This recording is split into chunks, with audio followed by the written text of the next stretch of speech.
Sakandini, imimi mwari, mune masibaka wandisa tinoda mari. Panyika mozvifarisa mwari, tiri kushanda kuti tiite mari. Kune vanhu vanozvifarisa imimi mwari, munodadisa imimi mwari. Mune masibaka wandisa pandinoshanda ini ndinoda mari kumukira kubasa upenyu itenani. Muri yangu yarara paizva inopeka mwari zvinoda mari. Mablessings amunotipa ndimi munopfugama mozviziva.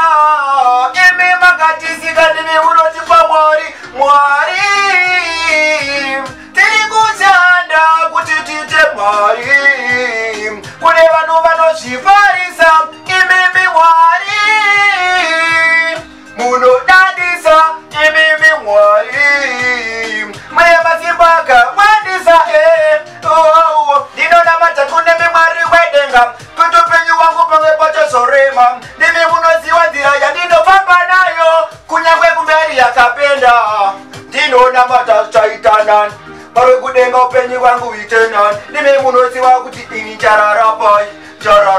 Saka ndi mwari munotarira imimi mwari. Mune masibaka wandisa mimi mwari, munotarira imimi mwari. Imana prisati somise sakadati pane paje ndinoda dziri nani zinoramba. Mwari wangu munoita kuti zvikufaya.